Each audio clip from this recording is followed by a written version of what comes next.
É com muita alegria que nós estamos aqui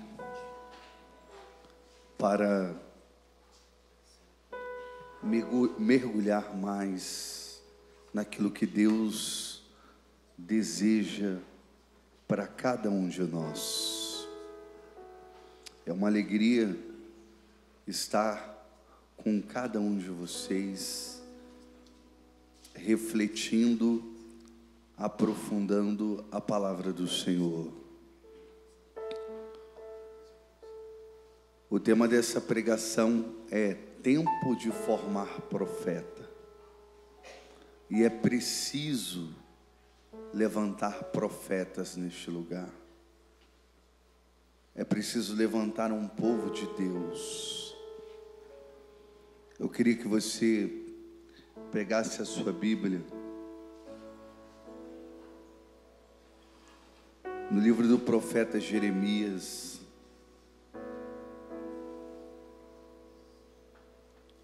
no capítulo 1,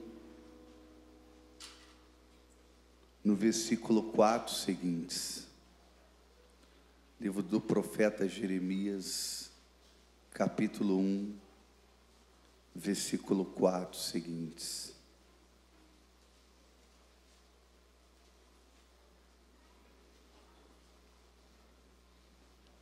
Enquanto você vai encontrando aí, eu vou fazer uma oração. Persíneo crucis de inimites nostre, libera-nos Deus nostro, em nome de Patris et Filii et Espírito Sancto. Amém. Ave Maria, gratia plena, Dominus tecum, benedictui mulieribus et benedictus fructus ventris tui, Iesus. Sancta Maria Mater Dei, ora pro nobis peccatoribus, nunc et hora morte nostre. Amém. Credo in Deum Patri omnipotente, Creatorem celi et terrae, et in Jesum Christum Filium eius unicum, Dominum nostrum, qui conceptu est de Spiritu Sancto, natus ex Maria Virgine, passus sob Pôncio Pilato, crucifixus mortus et sepultus descende ad inferos, tertia dii resurrexit a mortuis, ascendit ad celos, sedent ad dexteram Dei Patris omnipotentes, id venturus est iundicare vivos et mortus. Credo in Spiritu Sancto, Santa Ecclesia Catholicam, Sanctorum Communione, Remissione Peccatorum, Carnis Resurrectione, Vitam Aeternam. Amém. A palavra do Senhor é dirigida para nós nesta manhã dos seguintes termos. Foi-me dirigida nestes termos a palavra do Senhor.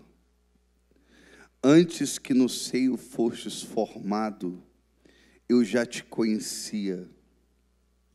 Antes do teu nascimento, eu já te havia consagrado e te havia designado profeta das nações.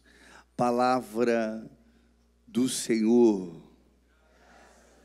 Vamos aplaudir poderosamente a palavra de Deus.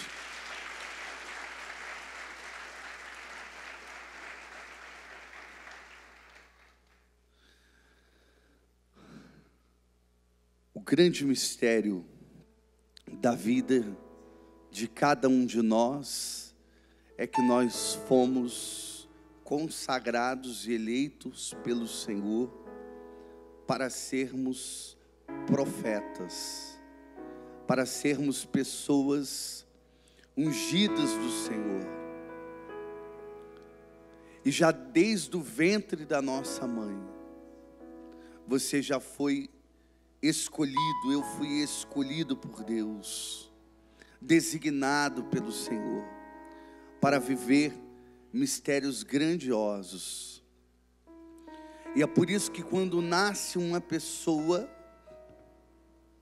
às vezes o combate é tão intenso, e quanto maior, dizem os teólogos, quanto maior a promessa na vida de uma pessoa, então maior são as investidas de Satanás contra a vida daquela pessoa.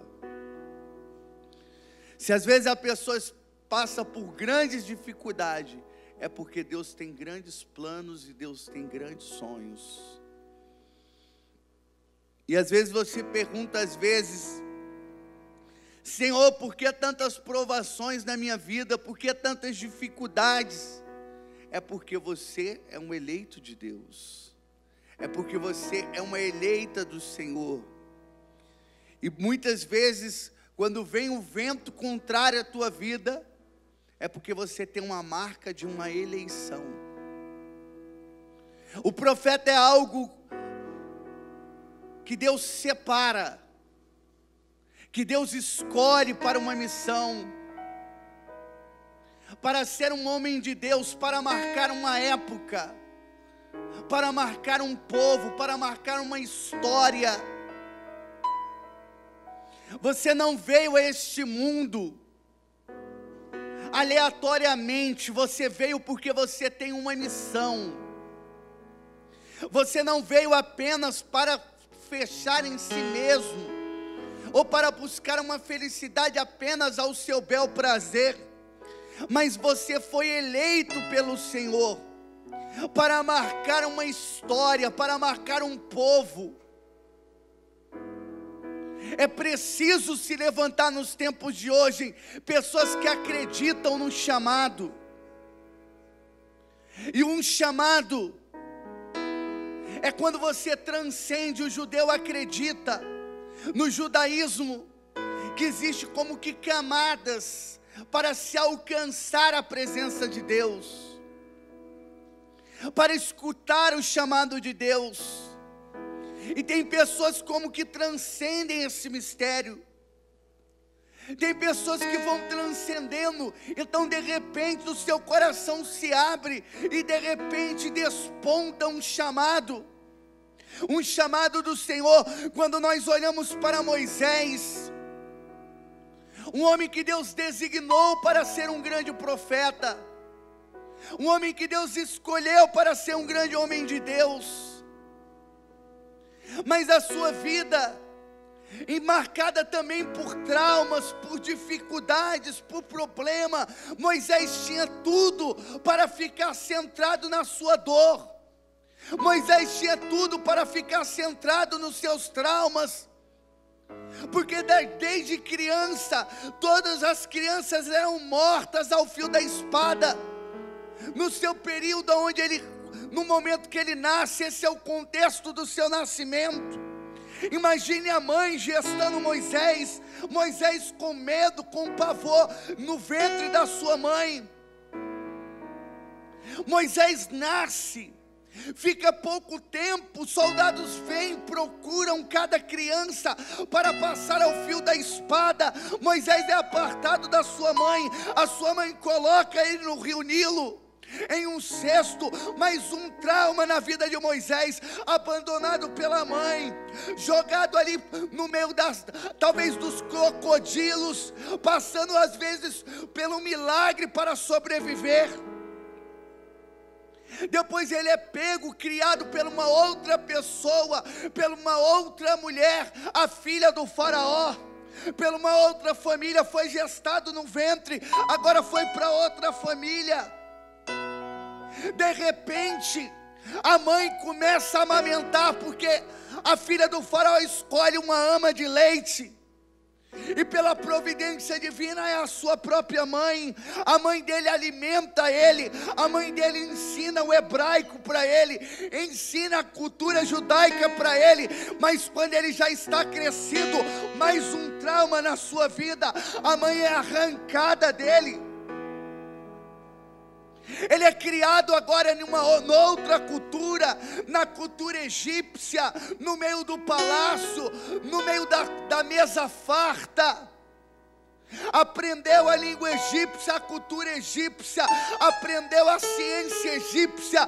Vai falar Atos dos Apóstolos, no capítulo 7, no versículo 22. Ele era um escriba, naquela época sabia escrever uma coisa rara. Ele sabia escrever, ele entendia de arquitetura, ele entendia da ciência egípcia, e ele tinha um conhecimento também da realidade do seu povo. Moisés foi crescendo em estatura intelectual, mas Moisés estava longe do chamado de Deus, até que ele tenha a intuição. Mas às vezes quando nós intuímos algo, nós entendemos errado. Moisés também entende errado o seu chamado, começa matando um egípcio. Deus queria libertar, mas de outra forma. E de repente o príncipe na casa do faraó, no palácio do faraó, de repente vira o inimigo do Estado. Ele foge, vai para Madiã. Ele tinha passado 40 anos no Egito, 40 anos no palácio do faraó. Agora ele passa mais 40 anos no deserto de Madiã, no meio de uma terra árida, no meio de um solo rochoso, procurando esquecer o chamado de Deus, procurando esquecer da sua vocação, procurando esquecer até mesmo do seu nome, que representava uma pessoa que havia sido salva das águas, porque Moisés significa aquele que é retirado das águas, o aquático. Então ele experimenta, ele é retirado das águas. Só aquela pessoa que experimenta a salvação pode levar a salvação. Uma pessoa que não experimenta o amor de Deus, que não experimenta a misericórdia de Deus, ela não tem condição de ser profeta, porque para ser profeta, a primeira coisa que precisa é experimentar o amor do Senhor, é experimentar a salvação, o resgate de Deus. Moisés passa 40 anos no deserto, procurou uma esposa céfala, procurou casar, esquecer, e de repente de príncipe, ele tinha sido treinado na guerra, ele tinha aprendido a governar, era um escriba, ele tinha todo o domínio da ciência da época, mas de repente agora ele vira pastor de ovelhas. E quando ele está nesse mistério do pastoreio, 40 anos esquecido do chamado de Deus, mas de repente ele sobe para uma montanha, o Monte Horebe, e as Sagradas Escrituras diz, no livro de Êxodo capítulo 3, no versículo 1, que ele foi para além do deserto. Ele quis superar os seus limites, ele quis superar os seus traumas, ele quis superar a sua dificuldade. Ele vai para além do deserto. Ele ouve dizer que existe uma montanha que Deus habita, que Deus mora, que Deus fala com o povo. Então ele sobe naquela montanha para falar com Deus. Quando ele sobe na montanha, de repente ele vê um sinal, um arbusto pequeno, simples, não uma árvore majestosa, não a oliveira, nem a figueira, nem uma vinha, que são símbolo de Israel, mas nenhuma sarça, nenhuma planta espinhenta, simples, sem muito significado, pequena, rasteira. Mas ela tem uma diferença, existe um fogo divino que está sobre ela. E de repente ele se aproxima, porque ele percebe que aquele fogo queima e não se consome.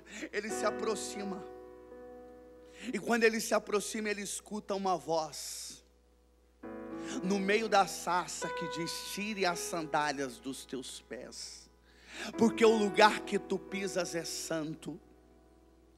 Moisés, ele precisava romper com o seu passado. Moisés precisava romper ainda com o palácio do faraó. E apesar dele estar com 80 anos de idade neste momento, Moisés ainda tem as características do Egito. E ele precisava desapegar. A única coisa que ele carregava ainda do Egito era uma sandália. E quando ele está com sua sandália, Deus manda tirar. Tire as sandálias dos vossos pés, porque o lugar que você pisa é santo. Dizendo, rompe com a terra dos ídolos, rompe com o palácio do faraó, rompe com toda a sua cultura intelectual, com tudo que você aprendeu. Porque a partir de agora, quem vai te formar agora, Moisés, sou eu. Eu agora vou te revelar o mistério que eu quero fazer na tua vida. Apesar de você estar com 80 anos, apesar de você estar velho, apesar de você estar pensando que a sua vida está acabada, a partir de agora, pela minha palavra, eu te levanto diante do faraó e vou fazer de ti um Deus. É assim que Deus fala para Moisés, em Êxodo capítulo 7, no versículo 1. Deus fala para Moisés, eu vou fazer de ti um Deus para o faraó. Você será comparado a um Deus. Tal vai ser o poder, tal vai ser a unção, tal vai ser o mistério profético na tua vida. Moisés de repente nega o chamado, porque ele tem um trauma, porque quando ele obedeceu o chamado de Deus, ele entendeu errado. Então agora ele sabe as consequências, ele tem medo e fala, não Senhor, envia outro. Não Senhor, eu sou gago, eu não sei falar. Moisés tem medo, porque ele está ainda apegado sobre os seus traumas, ele está apegado ainda sobre a sua vida, sobre todos os seus complexos de inferioridade. Mas Deus fala, tome esse cajado, Moisés, porque o cajado que tem na tua mão é o cajado aonde você terá autoridade de lançar ele. Ele vai se tornar uma serpente como um sinal para todo o Egito. E de repente você vai pegar de novo na cauda da serpente e vai se tornar um cajado na tua mão. E onde esse cajado for, esse cajado representa o teu Deus. Este cajado é o cajado de Deus. Assim vai mencionar as Sagradas Escrituras. E aonde você bater esse cajado, milagres vai acontecer. Aonde você bater esse cajado, o poder de Deus vai acontecer. Aonde você colocar esse cajado, milagres potentes e sinais vão acontecer. O que eu quero dizer, irmão, Moisés se escondia atrás dos seus complexos de inferioridade. Moisés, ele não queria obedecer ao chamado de Deus, porque ele tinha complexo, ele tinha medo do chamado, ele tinha medo das consequências de seguir, de ser profeta. Eu quero falar aonde você tem se escondido, por qual trauma você tem se escondido, por qual trauma você tem colocado desculpas, argumentado que para você não serve, para você não dá. Santidade era para Padre Pio, santidade é para São Francisco de Assis, Santo Antônio de Pádua, São Francisco Xavier. Aonde você tem se escondido?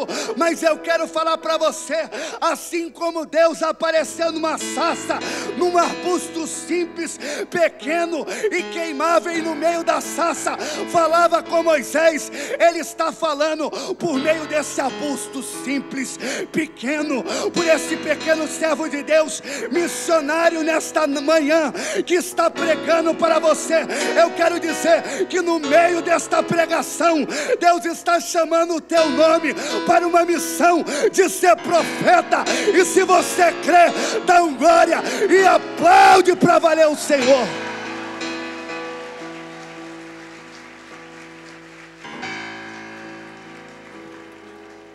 A autoridade de Moisés é tão grande que na cabeça do faraó tinha uma serpente, como que uma diadema, uma coroa, representando a divindade que ele cultuava.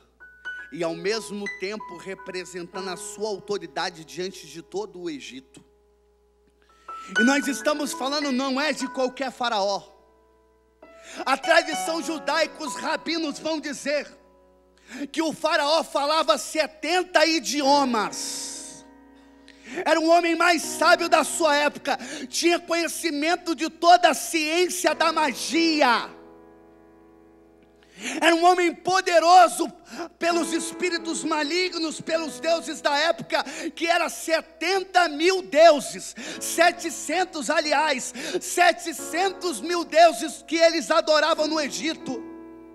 O faraó era uma pessoa intelectual, era uma pessoa versada na magia e na bruxaria. E ele tinha a serpente como a autoridade máxima. Quando Moisés se apresenta diante dele, que ele joga o cajado, e o cajado vira uma serpente, que vem os magos que fazem que também os seus cajados viram serpentes, e a serpente de Moisés engole todas as serpentes, e de repente Moisés pega na cauda da serpente, ela volta de novo a ser cajado. O que Deus está falando com Moisés é: eu vou tirar a autoridade da cabeça do faraó, a autoridade que está sobre ele, e eu estou colocando sobre a tua mão, Moisés, a autoridade que eu estou te concedendo. Ele que governava os povos, eu estou te dando agora uma autoridade, e você será como um Deus, para que o faraó possa saber do Deus que você serve, da autoridade que você tem. Moisés, nós sabemos o que acontece. Moisés, ele faz uma experiência, liberta o povo de Israel. De repente o mar vermelho está à sua frente, atrás está o faraó com seus soldados. Ele bate com um cajado, o mar de repente é cortado ao meio, forma um paredão à sua direita, um paredão à sua esquerda. Eles passam a pé enxuto. De repente vem o faraó e é naufragado. Moisés vai começar a experimentar o poder e a mística de Deus. De repente Moisés experimenta no meio do deserto, ele encontra águas amargas, mas quando ele estende o cajado, a água fica doce. De repente ele está em outro momento, eles também estão sedentos. O povo começa a murmurar: Moisés nos trouxe para cá para morrermos no meio do deserto de sede e de fome. Moisés bate com o cajado sobre a rocha brota água. Moisés ora ao povo e vem o maná que cai do céu e alimenta o povo e sustenta o povo. Moisés experimenta o sobrenatural. Mas Moisés, ele tem uma missão, que é formar outra pessoa. Moisés tem uma missão de formar. Moisés tem uma missão de formar outro profeta. E ele escolhe um homem chamado Josué, que o seu nome antigo era Oséias. E ele troca o nome, assim como Deus troca o nome de pessoas. Assim como Deus trocou o nome de Abrão e tornou em Abraão. Assim como ele trocou o nome de Sara e virou Sarai. Assim como ele trocou o nome de Jacó e virou Israel. Assim ele troca o nome de Oséias e fala: a partir de hoje você vai se chamar Josué. E a partir de hoje eu quero você do meu lado. Então separa Josué. E quando Moisés subia para contemplar a glória do Senhor, quando Moisés subia para contemplar a face do Senhor, de repente Josué ia atrás. Às vezes nós temos a ideia que Moisés subia sozinho para o Monte Sinai. O Monte Sinai é uma montanha de 7 quilômetros. Imagine 7 quilômetros você subindo, andando, e de um terreno de ascensão. Ele subia esses 7 quilômetros para falar com Deus, para buscar a face com Deus, mas ele não ia só. A Sagrada Escritura diz que Josué acompanhava Moisés, e de repente, quando Moisés esperava, fala que a nuvem de Deus baixava, ficou 6 dias a nuvem no pico da montanha, e Moisés adentrado no mistério, dizendo: fala comigo, Deus. De repente, no 7º dia, aparece como que trovões, o monte começa a fumegar, e de repente a voz do Senhor soa no ouvido de Moisés. Moisés tem a experiência de ver Deus face a face, e de repente, no mistério profundo, Moisés ele contempla a montanha incendiada, ele vê a glória do Senhor, e do seu lado está Josué, contemplando e aprendendo como buscar a face do Senhor. Moisés aprende a viver não de pão, como diz Mateus 4:4, nem só de pão vive o homem, mas de toda a palavra que procede da boca de Deus. Moisés começa a viver da fé. Ele passa 40 dias e 40 noites se alimentando apenas de pão, aliás, nem pão e nem água, apenas de Deus. Moisés vive de Deus, ele faz a experiência com Deus. Quando Moisés está em campo de batalha, que o exército de Amaleque se levantou contra Moisés, Moisés subiu para um monte, ele subiu para um cume de uma montanha, e de repente ele falou para Josué: Josué, Deus está contigo, Ele está conosco. Eu vou estar na montanha, eu vou orar, e quando eu estiver orando, você vai para o campo de batalha, e quando você estiver no combate, eu vou orar, e quando eu levantar as minhas mãos, você triunfará sobre os exércitos de Amaleque. Josué vai para o campo de batalha, Moisés vai para a montanha. Quando Moisés levanta as suas mãos para o alto, que o combate está acontecendo, naquele momento, quando Moisés estende a mão, o Josué vence a batalha e triunfa sobre os inimigos. Quando ele baixa a mão, o exército de Josué é afetado, e há baixas no seu exército. Quando Moisés levanta, então o inimigo perece e cai por terra. Naquele momento, Moisés, ele levanta as mãos, e Josué triunfa sobre o combate. Naquele momento, Josué aprende que o segredo da missão para vencer o inimigo não está na ponta da sua lança, nem da ponta da sua espada, nem na força do seu escudo, mas está na autoridade da oração. O que eu quero dizer para você: você precisa aprender a combater pela oração. Você precisa aprender que quando você orar, você vai ver a glória de Deus baixar na tua casa. Eu quero dizer para você: entre no site que Moisés entrou. E qual era o site que Moisés entrou? www.jejumeoração.com.br. Aperta entre, o céu abre, a glória desce, e Deus mostra do que Ele é capaz. Pode aplaudir para valer, porque esse é o mistério.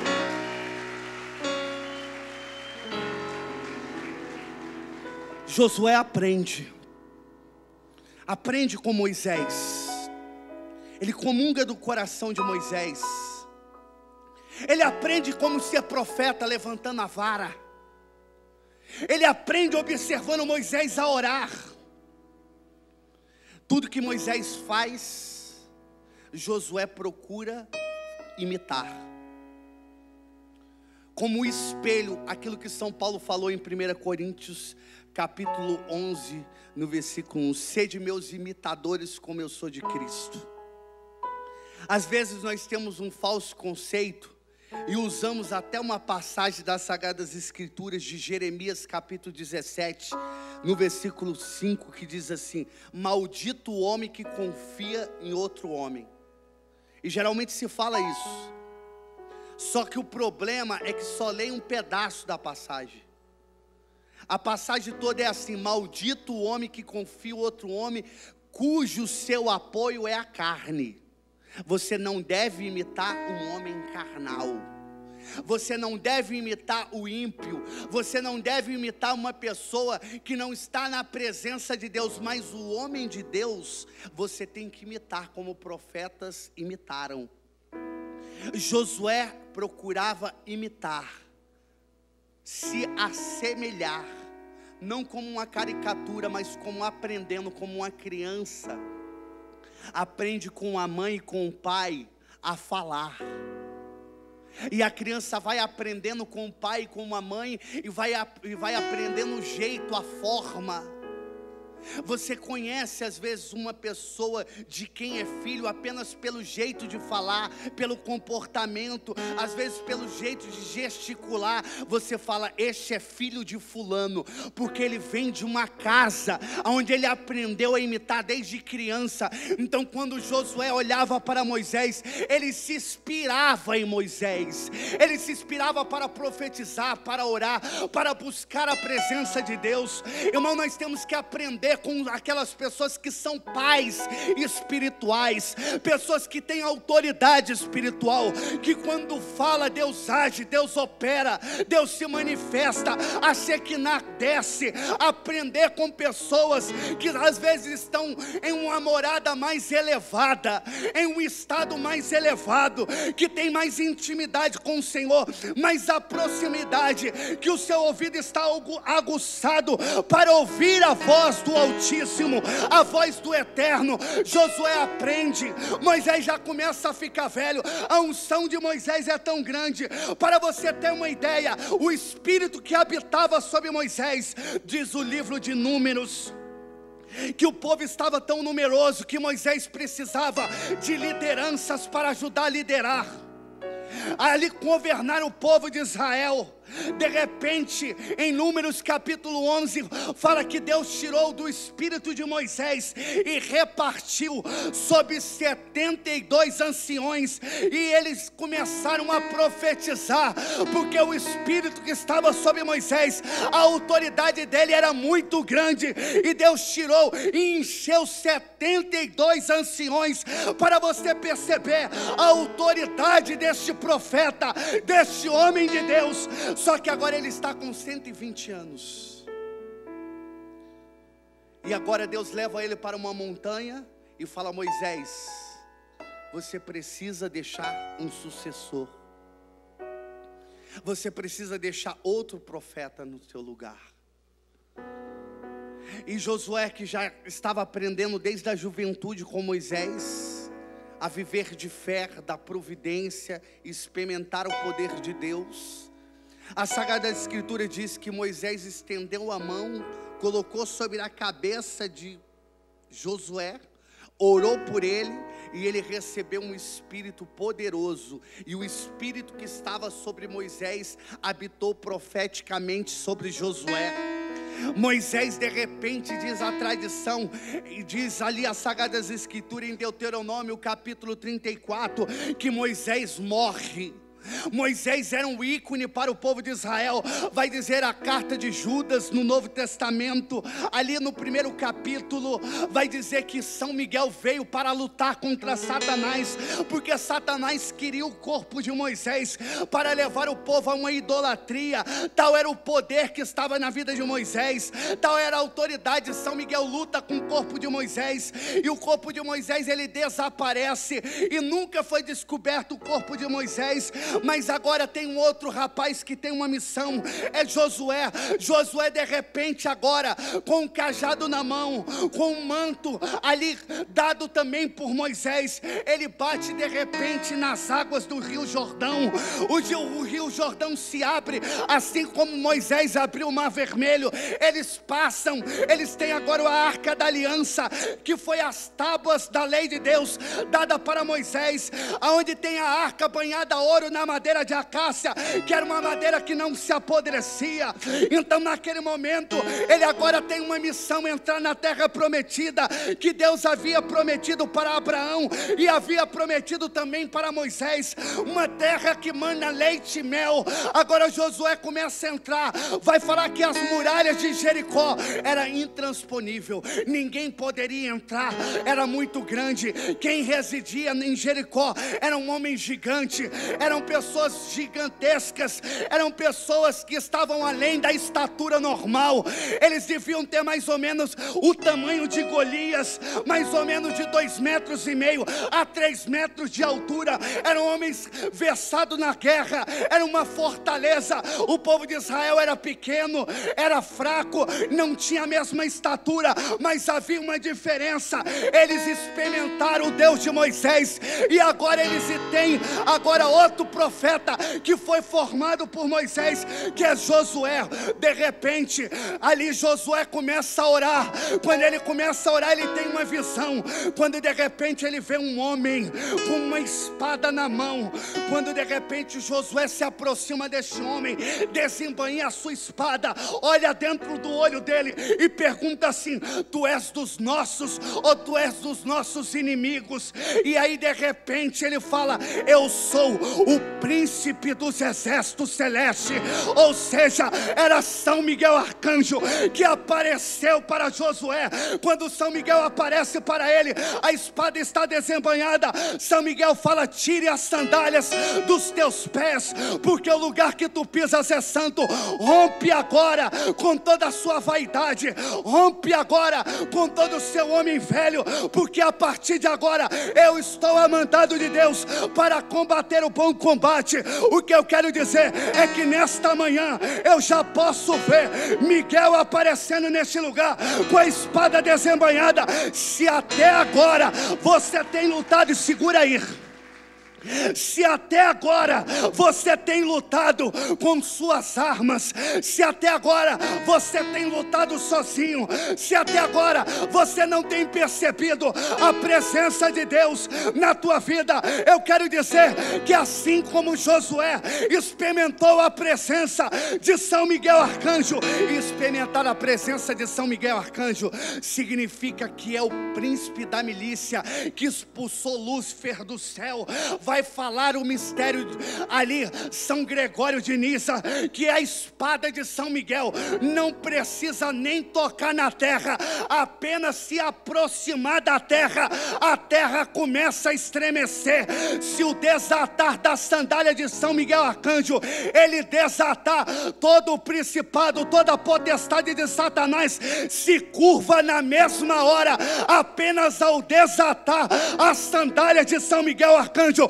Vai falar São Gregório de Nissa. O que eu quero dizer para você é que a partir de hoje você não luta só, mas São Miguel está do seu lado para combater o bom combate.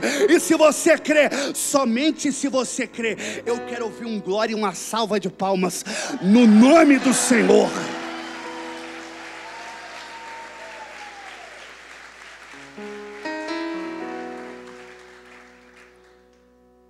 Moisés formou Josué. Josué foi para a batalha, rodou com a arca 7 vezes em volta da muralha, tocaram as trombetas e deram o grito de vitória, como o grito de São Miguel Arcanjo: quem como Deus? E de repente as muralhas de Jericó, intransponíveis, caíram por terra, e eles invadiram a cidade e triunfaram sobre os inimigos e se apossaram da terra que mana leite e mel. Quais são as muralhas que você precisa vencer nesse retiro? Quais são os seus complexos que precisam ser derrubados? Qual é a área que o inimigo cercou e fala: aqui você não vem? Qual é a área que você tem medo porque você pensa que tem gigantes naquela cidade, que é impossível você vencer? Claro que às vezes no campo espiritual, na batalha espiritual, nós estamos muitas vezes em desvantagens, sim, porque nós somos um. Satanás, quando ele ataca, ele nunca ataca só, ele ataca de legião diabólica. Nós lutamos nas claras e mesmo assim não vemos a luz do sol, não conseguimos ver o nosso adversário. Satanás é invisível, nós não vemos, está ao nosso derredor, como diz Pedro na sua carta. Você dorme, Satanás, ele não dorme. Enquanto você está dormindo, ele está armando o próximo dia, o que ele vai fazer com você. Você come, Satanás não. Às vezes até o homem de Deus, ele pode até orar e fazer milagre. Às vezes, muitas vezes o demônio faz prodígios para o intuito de destruir as almas. Às vezes a luta é desigual. Os demônios têm poderes poderosos como anjos do Senhor. Trabalham às vezes no nosso sonho, trazendo pesadelo. Armam estratégias, lançam falsas enfermidades, vão nos cercando de todos os lados, e às vezes nós temos o sentimento que a luta é muito desigual, mas Deus colocou um anjo da guarda do teu lado, e Deus fala que o menor anjo no reino do céu é maior do que todo o maior do inferno, maior do que Lúcifer, maior do que Belzebu, maior do que Astarote, Baal e todos os espíritos malignos da mais alta hierarquia, porque Deus, Ele te ungiu e te consagrou para ser profeta, para que você possa ter autoridade no mundo espiritual. E Deus vai fazer como fez com Sansão, que Sansão, quando era possuído pelo Espírito Santo, ele destruía e matava leão como se fosse um cordeiro, com a queixada de um burro. Ele matava 1000 filisteus. O que eu quero dizer é que a força espiritual que Deus está colocando sobre você é para vencer todo leão do maligno que aproximar sobre a tua vida. Deus está botando um armamento como botou na mão de Sansão, que vencia 1000 filisteus. Ele botou um armamento na tua mão que se chama rosário, que cada Ave Maria que você reza são 1000 demônios que caem por terra na tua vida. Eu quero falar para você que se com a queixada de um burro Deus matou um filisteu, imagina o que Deus pode fazer com você. Imagina o que Deus pode ungir você. Imagina o que Deus pode capacitar você para vencer todo o mal, porque Satanás não tem chifre, porque São Miguel já cortou o chifre dele. Ele não tem cabeça, porque Nossa Senhora já esmagou a cabeça dele. O que ele tem é cauda para ser arremessado por quinto dos infernos, para nunca mais voltar e se meter com um profeta de Deus. Se você crer, dá um glória para me ouvir, aplaude.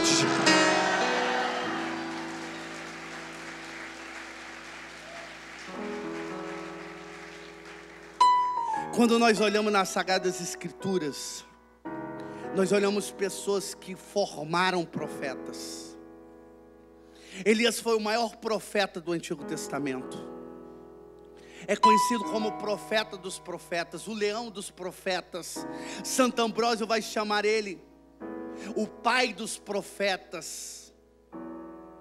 Orígenes vai ver ele como modelo de oração. São Jerônimo vai ver ele como um exemplo das virtudes dos virgens, daqueles que seguem Jesus Cristo poderosamente no seu sim total a Deus. Elias era um homem que quando ele falava fechava o céu, quando ele falava abria o céu.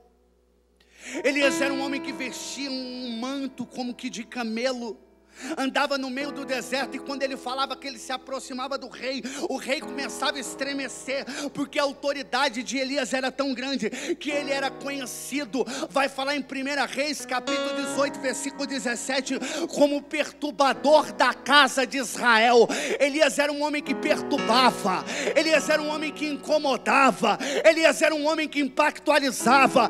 As Sagradas Escrituras falam que levantou ali Acabe e Jezabel. Jezabel era uma mulher maligna que havia matado os profetas, e aqueles que tinham sobrevivido estavam com medo nas cavernas escondidos. Mas o profeta Elias não é um homem de medo, não é um homem da covardia, mas se apresenta diante do rei Acabe. Ele tem profecia, ele tem mistério, ele desafia 450 profetas de Baal. Ele repara o altar de Deus, vai falar as Sagradas Escrituras em 1 Reis, capítulo 18, versículo 30. Elias reparou o altar de Deus, demolido pelo sincretismo, demolido pelos falsos deuses, onde o coração do povo queria adorar a Deus e a Baal, e de repente Elias fala assim: não dá, não é desta maneira, o zelo pela sua casa me consome. O Salmo 68, versículo 10, habitava sobre o peito daquele aquele homem, quando ele se levanta e desafia os profetas de Baal, aquele Deus que fosse verdadeiro, sobre o Monte Carmelo, e que fizesse cair fogo do céu, esse seria o Deus verdadeiro. Quando de repente, meu irmão, os profetas de Baal começam a se navalhar, cortar, sangrar, e fazer, levantar incenso, orações, canções, nada adiantava. O profeta Baal era mudo, era um ídolo feito pelas mãos humanas, e não poderia responder a eles. E de repente, quando Elias, aliás, repara o altar de Deus, e que clama uma única vez, de repente vem os fogo do alto do céu, e consome todo o holocausto, e aquele profeta vence 450 profetas de Baal. O irmão, que na nossa igreja precisa, não é de quantidade de profeta, o que a igreja precisa é de qualidade de profeta, é de pessoas compromissadas, é de pessoas que pagam preço, é de pessoas que se consomem na oração, no jejum e na penitência. Nós estamos aqui pregando para se ver, pelo menos se levantar um único profeta.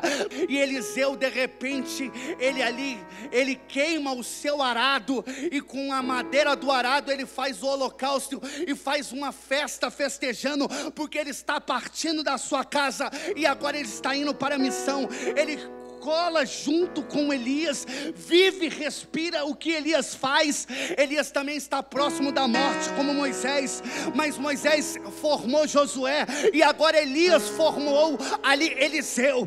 E naquele momento, o que acontece? Eliseu, com saudade do mestre, e vendo os portentos que Deus tinha feito, ele pede uma coisa chamada para Elias: Elias, me dá o dobro da tua unção, quando tu fores arrebatado. Elias falou: eu serei arrebatado em uma carruagem de fogo, e quando Deus me levar num turbilhão de fogo, se for do agrado do Senhor que tu pede, porque o que tu pede é muito difícil, o que tu pede é uma coisa muito rara. E de repente, quando Elias está caminhando, vem uma carruagem de fogo, arrebata o profeta Elias, e de repente o manto cai. É o sinal da unção dobrada sobre Eliseu. Quando Eliseu pega no manto de Elias, ele bate sobre o rio Jordão, assim como Josué com a arca da aliança, e o mar de repente se abre. Ele percebe que agora o espírito que estava em Elias agora está sobre Eliseu. Elias fez 8 milagres, a história de Eliseu fala que ele fez 16. O dobro da unção de Elias estava agora sobre a vida de Eliseu. Eliseu foi um homem tão profeta, que mesmo na sua morte, ele fez milagre. Quando Eliseu morreu, cavaram uma cova, colocaram os seus ossos, e não enterraram, deixaram aberto. Os ossos ali secaram, ali ficou apenas os ossos, a carne foi comida, e de repente lançaram um homem que estava morto na cova de Eliseu, no túmulo de Eliseu. Quando bate o cadáver nos ossos de Eliseu, ele volta ressuscitado. Eliseu até na morte faz milagre. Até na morte faz milagre, irmão. É a escola de profetas, o dobro da unção. Quando nós olhamos para a vida dos santos, teve santos que viveram uma unção profética, como São Francisco de Assis. Francisco de Assis recebeu um chamado de Deus diante da cruz de São Damião, dizendo: vai e reconstrói a minha igreja. Assim como Moisés, ele entendeu errado também. Ele começa construindo igreja de pedra, reformando a igreja. Depois de ele ter reformado 3 igrejas, Deus mostra para ele: filho, não é esta igreja que eu quero. A igreja que eu quero restaurar é uma igreja espiritual, são pessoas espirituais. Francisco entende, começa também a viver o mistério. E assim como Moisés, que Deus pediu para tirar as sandálias dos teus pés, Deus pede também para o profeta, o homem de Deus chamado São Francisco de Assis. Ele tira as sandálias dos pés, segue o Cristo pobre. E quando Francisco Francisco de Assis, como Moisés, subia para o monte para orar. Francisco de Assis geralmente ia para uma caverna, para a fenda de uma caverna. E quando ele ia para a fenda de uma caverna, ele começava a orar. O Frei Leão, que era o seu companheiro, ele falava: não, vem aqui quando eu estiver orando. Mas um belo dia, Frei Leão desobedece.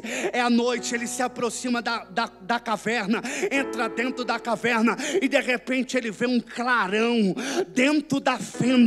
Ele percebe que há um fogo profundo naquela fenda. Ele se aproxima, Francisco escuta os passos, percebe, é Frei Leão que está chegando, não era para vir. Aí de repente Francisco sai. Quando São Francisco sai da fenda da rocha, de repente Frei Leão olha para ele, não vê apenas um homem, mas vê uma sarça que queima e não se consome. É Francisco de Assis que está todo em brasa, o seu corpo está todo pegando fogo. Ele contempla a glória de Deus na vida de São Francisco de Assis. E aí São Francisco fala: Deus é absoluto, é insondável, e começa a falar dos mistérios de Deus. Naquele momento Frei Leão cai de joelhos e não consegue contemplar a glória que está sobre a vida de Francisco. Um belo dia, Francisco de Assis orando, quando ele estava orando, a glória que estava em São Francisco era tão grande que ele colocou a sua mão sobre a rocha de repente afundou e ficou a palma da marca, a marca da palma da mão de São Francisco de Assis sobre a rocha. O que eu quero falar para vocês é que Deus está levantando nesta manhã, nesse retiro, ímpetos, homens violentos, mulheres violentas na oração. Você é um escolhido, um ungido do Senhor. E nesta manhã, quando nós começarmos a orar, daqui a pouco neste lugar, irmão, eu não vou olhar para pessoas que estão aqui, mas eu vou olhar para a brasa de fogo que se levantarão do altar de Deus, como homens e mulheres do fogo do Espírito Santo de Deus. E se você crê, dá um glória e aplaude o Senhor da glória neste lugar. Francisco tinha um contato com a natureza tremendo. Ele andava, as pombas vinham, voavam no braço dele. Ele conversava, os pássaros vinham. Os cachorros se aproximavam. E toda a natureza ficava em volta de Francisco, porque Francisco relembrava o período de Adão. Quando Adão se relacionava com a natureza, e os animais ficavam em volta de Adão e não feria Adão. Francisco de Assis, quando ele andava, toda a natureza estava em volta de São Francisco. Mas São Francisco também tinha que deixar pessoas também capacitadas, e como um profeta e como escola de profeta, ele tinha que deixar um sucessor. E também ele deixou um homem chamado Santo Antônio de Pádua. Porque se quando São Francisco pregava e as pessoas escutavam com Santo Antônio, era diferente. Santo Antônio, quando pregava a 3 quilômetros de distância, ouvia o que Santo Antônio pregava. Se de repente, quando Francisco de Assis pregava, subia numa montanha e as pessoas viam ele elevado sobre um lugar, e tinha uma multidão para escutar Francisco pregando, com Santo Antônio era diferente, um pouco diferente. Se armava no meio da cidade um estábulo, ele subia no estábulo e começava a pregar. Mas a vida de Santo Antônio era tão forte que os hereges não suportavam Antônio. Então de repente tiraram e quebraram o estábulo para que a madeira pudesse cair e Santo Antônio caísse envergonhado. Sabe o que aconteceu? Santo Antônio ficou levitando no ar e pregando para o povo. Santo Antônio de Pádua era um homem tão ungido, tão tremendo, que ele era cozinheiro. Quando ele trabalhava na cozinha, via um anjo e ajudava ele a lavar a louça. Santo Antônio tinha tanta comunhão com o Senhor, que um dia o seu pai estava sendo acusado por matar uma pessoa. Santo Antônio estava pregando, de repente Santo Antônio se bilocou, e ele, ao mesmo tempo que ele pregava, de repente ele foi para onde estava o seu pai, e de repente ele estava sendo acusado de matar uma pessoa. Santo Antônio foi no velório, ressuscitou a pessoa, falando: no nome de Jesus, quem foi que te matou? E aí vem o defunto do quinto dos infernos, fala ali quem tinha matado. O pai dele é inocentado, e ele volta de novo para a pregação. Quando eu falo de formar profeta, quando eu falo de pessoas que eram ungidas, como São Francisco, ele formou um profeta muito mais poderoso do que ele, que foi Santo Antônio de Pádua, martelo dos hereges, a arca da aliança, boca de ouro. Aquele homem, quando pregava, toda a cidade se curvava. Quando aquele homem passava na cidade, os casamentos, as pessoas que viviam junto, quando ele começava a pregar, começava a casar, porque a autoridade era muito grande sobre Santo Antônio. E como ele aprendeu de São Francisco que a natureza estava em volta dele, e os pássaros vinham voar e estar em volta de Francisco, com Santo Antônio foi diferente. Com Santo Antônio ensinava os animais a adorar e a escutar a palavra de Deus. Calma aí, irmão Trovão, que história é essa?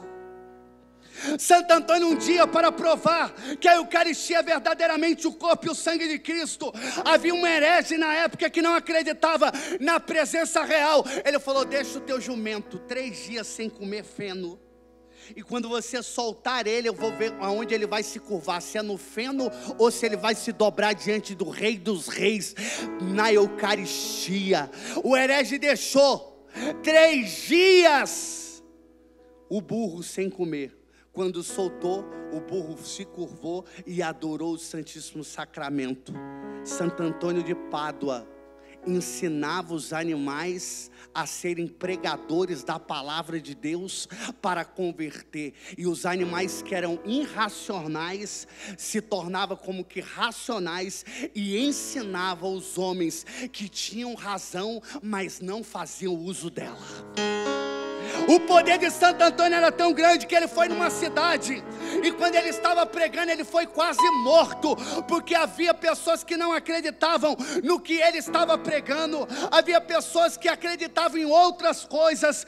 E aí, de repente, Santo Antônio falou: não tem problema, se as pessoas não querem me escutar, então agora eu vou pregar para o mar, eu vou pregar para os peixes. E Santo Antônio começa a pregar. Quando ele começa a pregar para os peixes começam a colocar a cabeça, desde o maior até o menor, e vão ficando em fileira, e ali os peixes começam a escutar a pregação de Santo Antônio de Pádua, e de repente toda a cidade se dirige para aquele lugar, e toda a cidade se converteu, não porque Santo Antônio pregava, mas por causa dos peixes que pregava como exemplo de ouvir a palavra do Senhor. Eu quero dizer para você, Cristo disse: pregai, se não te escutar, e tenham certeza que se não os homens não pregarem, as pedras pregarão.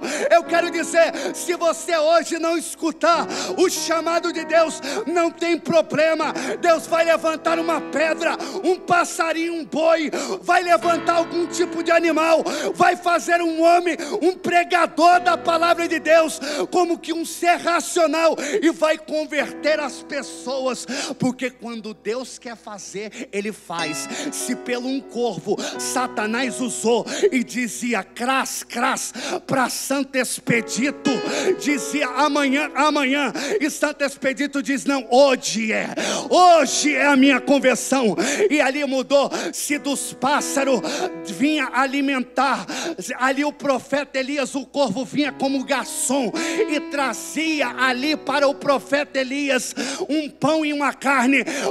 Do corvo Deus fez padeiro e fez um garçom e fez ao mesmo tempo um açougueiro. O padeiro porque trazia pão e açougueiro porque trazia carne.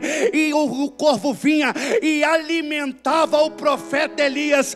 Os homens não alimentavam, mas os animais alimentavam. E não me chama a atenção se um dia um animal falar, porque no Antigo Testamento, quando um profeta não queria obedecer à voz de Deus, chamado Balaão, montado num jumento, de repente ali aquele jumento começou a falar com Balaão que não poderia avançar, porque havia um anjo que estava sobre a sua frente. Não me espanta se um dia, se eu e você não pregar, os animais vão pregar a palavra de Deus. E se você crê na unção, na autoridade, no poder que Deus está te ungindo nesta manhã para te capacitar para o reino de Deus, eu quero ouvir um glória e uma salva de palmas poderosa sobre este lugar.